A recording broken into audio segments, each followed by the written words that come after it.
لعلهم يتقون اغور تزو کی ویلو څه خپل رب په مخ کې ځون نه د الزام لري کولې د پاره مون نصيحت وته کوو او دا مقصد دا څه کیدای شي تقوی اختیار کی فلما نسوا ما ذكروا به انجينا الذين ينهون عن السوء کله څه هغه په ویر کلو هغه نصيحت څه هغه ته کله شوو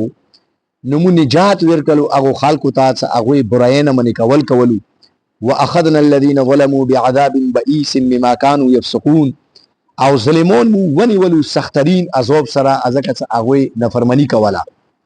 فلما عتوا عما نهوا عنه قلنا لهم كونوا قردة خاسئين کله هغه سرکشي وکړه په هغه خبره کې چې کوم نه مانی کړی شي نمور تویلو چې تاسو ذلیلون بزون جوړ شه اوس اردو کې ترجمه کوم وَإِذْ قَالَتْ أُمَّةٌ مِّنْهُمْ لِمَ تَعِظُونَ قَوْمًا اللَّهُ مُهْلِكُهُمْ أَوْ مُعَذِّبُهُمْ عَذَابًا شَدِيدًا اور جب ان میں سے ایک گروہ نے کہا کہ تم ایسی قوم کو کیوں نصیحت کرتے ہو جن کو اللہ نے ہلاک کرنے کا فیصلہ کر لیا ہے اور انہیں سخترین عذاب دینے والا ہے قالوا معذرة إلى ربكم ولعلهم يتقون تو انہوں نے کہا کہ اپنے رب کے سامنے الزام ہٹانے کے لیے اور شاید کہ وہ تقوی اختیار کر لیں ڈر جائیں فلما نسوا ما ذكروا به انجينا الذين ينهون عن السوء واخذنا الذين ظلموا بعذاب بئيس بما كانوا يفسقون جب انہوں نے بھلا دیا اس نصیحت کو جو انہیں کی گئی تھی تو ہم نے بچا لیا ان لوگوں کو جو برائی سے روکتے تھے اور ہم نے پکڑ لیے ظالموں کو سخترین عذاب کے ساتھ کیونکہ وہ نافرمانی کرتے تھے فلما عتوا عما نهوا عنه قلنا لهم كونوا قردة خاسئين جب وہ سرکشی کرنے لگے اس بات سے کہ جس سے وہ منع کیے گئے تھے تو ہم نے انہیں کہا کہ تم ہو جاؤ بندر ذلیل وَإِذْ قَالَتْ أُمَّةٌ مِّنْهُمْ لِمَ تَعِظُونَ قَوْمًا إِلَّا اچھا پنون سبا کی مودا ویلو څو یو کلا یو بستی وا چې د اغه نماوا ایلا هغه خلکو به د هفتې ورځې په معاملې کې هیلو بهانو سره د الله رب العزت حکم عدولی کولا نن سبق کې دا غدي چې هغه خلکو چې د چو د میشایو اخکور کولو د الله نه فرمانی کولا دغه ته نور خلکو یو ګروه بل ورکې د سه و چې هغه به دغه براینه منی کول جوړ کې دا کور ما کوي په دې باندې الله ناروزه کیږي دی الله حکم عدولی ما کوي خدای دا خبره نه منله اوس مفسرینو دوی رائے دي ځای کې یو رائے دا غدا چې یره دا دوا فریقو او بل رائے دا چې دا درې فریقو د کوم چې یې چې درې فریقو دغه یې چې یو ګروه هغه وته د میشای وخوري کولو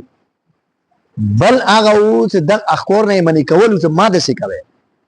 او دریان فریق هغه چې هغه غلی نوستو بس نصيحت دغه ته نه کولو نه خپل اخکور کولو نه دغه ته نصيحت کولو نو دا مفسرین دا فرمایي چې په دغه درو ګروه کې د یو ګروه باد شو د دوا رګړي کې روغلو د دوه باندې عذاب نازل شو یو هغه هغه د مشي وخور او په نافرمانی کې مبتلا وو یو هغه چې دغه منی کول وانه بس خپل عبادت کول او خپل نیکی کوله خو بالفاظ دیگر نهی عن المنکر نه کول امر بالمعروف او نهی عن المنکر دای نه کولو نو داغه فریق او د مشه اخکور ولا د دوړه هلوک شولو او دا یو کوم دا کنه دا باد شولو ځنه مفسرین دا فرمایي سنا دا دوا ګیروه یو هغه چې هغه نه فرمانی کوله مشه اخکور کولو او د بل او زمنه کولو چې کې با کوي علامه فخر الدین رازی رحمت الله علیه فرمایي چې دا آیات کوم طرز کلام دا دینه دا اندازه لګیږي نه د ګیروه دریو ویلي اول خدا خبره ده چې دا کوم علماء کرام کوم مفسرین دا فرمایي چې یاره دوا ګیروه نو بیا به دغه آیات څنګه مطلب شي ځکه ته اوس دې کې دا وته ویلي دي چې کله وَإِذْ قَالَتْ أُمَّةٌ مِّنْهُمْ لِمَ تَعِظُونَ قَوْمًا إِلَّا چې کله هغه خلکو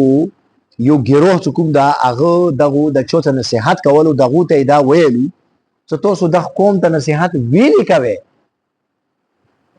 چې الله رب العزت فیصله کړی دا چې دغه به هلاکوي یعنی دغه نه کله خبره منی نه نصيحت تاسو ویلې وته کوي نو چې د کوم ګروه دا یی چې یره دوا فریق وو نو د هغه حساب سره بیا د معنا صحیح نه جوړیږي ځکه چې کله چې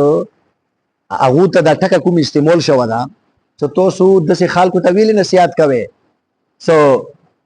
هغه خبره نه مني ای تاسو والا بیا تاسو نصيحت ویلې وته کوي دی مطلب دا شو چې کني درې فریق شو کنه یو هغه شو چې مشه یو داغه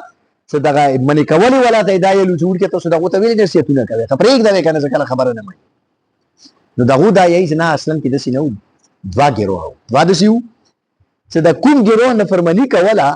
دا هو هغه ته ویل چې دا چوکي منی کول چې تاسو مو ویلې منی کوي براینا چې کله تاسو خیال مو متعلق دا غدا چې الله دا فیصله کړی دا چې مو به تبکای بیا تاسو مو ته لیا په ویلې نصیحتونه کوي نو دی هغه حساب سره په دې انداز کې بیا دوا فریقه جوړیږي خو علامه فخر الدین رازی رحمت الله علیه فرمایي چې نه دی کلام سیاق نه دا معلومیږي چې دریو ویلي چې الله رب العزت دی چې د ټک اخیری کې استعمال کړه دا چې ولعلهم یتقون چې کیدای شي چې دا هو وډر شي اوس کچيري دا نه وای نو بیا ولعلک کذوا فریق وای بیا ویل چې ولعلکم تتقون مو تاسو ته نصیحت ځکه کوو چې مو امید لرو چې تاسو به چې ته خو خدای نه وډر شي خود څه ټک نه کوئی استعمال بلکې ټک استعمال شو دا ولعلهم یتقون چې کیدای شي چې دا هو وډر شي دې مطلب دا شته چې د دریم فریق سره دا ولګي بهرحال قرآن مجید کې الله رب العزت فرمایلی دي چې وتقوا فتنه لا تصيبن الذين ظلموا منكم خاصه یعنی څکله یو سړی ته په برای کې وخت سي نو ته هغه منې کوا هغه د معنی نکړلو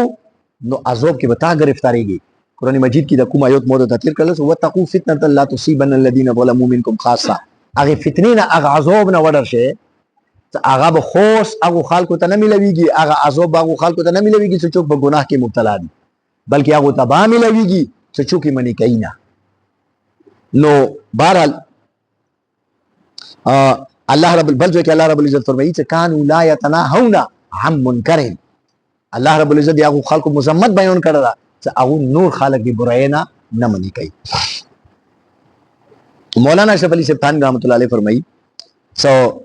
کوم ځای کې یو سړی په وی برای کې مبتلا ده او ته دا امید ده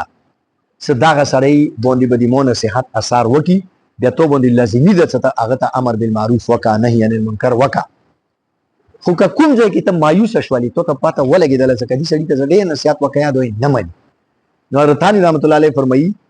چې بیا ته باندې لازمي خو نه ده خو بهتره خبره بیا اندازه چې ته بیا خپل برخه کوشش جدي ستا پرېګه د ما نصيحت کول هغه ته پرېګه د ما اگر چې پتو باندې د نصيحت کول بیا لازمي نه ده بهرحال الله رب العزت ورته فرمایي چې قالوا معذرة الى ربكم اوس کله دغه ګروه ته دا ویلو چې تاسو دغه ته ویلي نصيحت کوي چې کله نصيحت اثر پنه کوي نو هغه ته جواب کې ویلو چې مو خپل ځون نه الزام لري کوو ته قیامت پورې چې الله رب العزت مو دا خبره کوي شو چې یا الله مو خپل برخه خپل واسطه تمام کړو خدا غوي مو خبره نه مننه نو هغه جواب کې دا وته ویل فلما نسوا ما ذكروا به انجينا الذين ينهوا دبل آیات کې الله رب العزت فرمایي سکلا دغه خلکو دي نصيحت مو نه منلو نو مو هغه ته سخترین عذاب ورکړو دغه دوه آیات کې دي عذاب ذکر دا او د دویم آیات کې بیا دا فرمایلی دي چې کونو قردة خاسئین مو دا وته ویلو چې تاسو بزون جوړ شه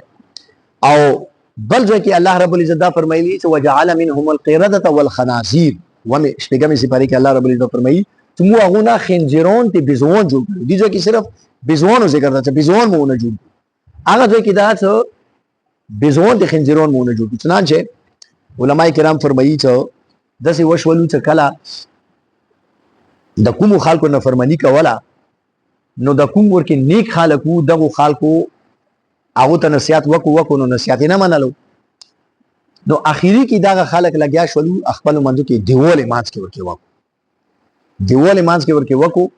او دای وته ویل چې تاسو یې لوسه داسې نه چې مور اگړي کې روشو مو باندې عذاب روشي بس تاسو دیواله نه خپل خایه نو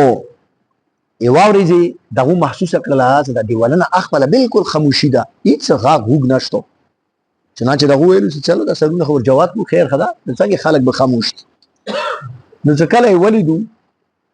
نو اټول خنزیرون او بزون ونه جوړ شي شپې سبا سره چې کیدو یار خلکو نه بزون جوړ شي او یای څه بیا هغه بزون روغللو او څه چوک دي چو رشتہ دارون وو نو هغه رشتہ دارونو په کوتونو کې به خپل سر کېږدول او ژړېدو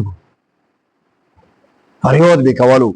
مطلب دا شو چې د پښیمانه او د خیمانه اظهار کولو درو ورځې پرې شمدي بیا مرشولو نو دا دی الله رب العزت طرف نه وته دا زو ملو شوز دا څه دا خنزیرونو او دی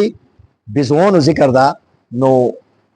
علامه فخر الدین رازی رحمت الله علیه فرمایي چې جنا مفسرین دا فرمایي دي جنا اقوال د سیادی چې د کی کوم بډاګون هغه نه خدای په خنزیرون جوړ او چې د کوم ورکه ځوانون هغه نه خدای په بزوان جوړ کړ بس دا بیا درو ورځې پرې شمدي درو ورځې نه بعد بیا مش علماء کرام دا فرمایي دي سو دینه دا معلومیږي چې دغه خنزیر او بیزو دا په جناورو کې بدترین جناور دی ځکه الله رب العزت دغه خلک د مغو په شکل کې متشکل کړل کدینه خو جناور بل وای کنه نو خدای په مغه شکل دغه ته ور کوله نو دینه دا معلومیږي چې دغه خو شیون دي ځکه الله رب العزت به تور سزا دغه ته دغه ور کړل نو دا ابدالآباد دی پر دا حرام جناور دی ځنه قومونه د سیدي نور انګریزون چې کوم دي خنزیر ډیر شوق سره خوري او د چاینیز او کورین چې کوم دي کنه دا بزون ډیر شوق سره خوري دا ټول خو جناور دي او علماء کرام دا فرمایلی دي سو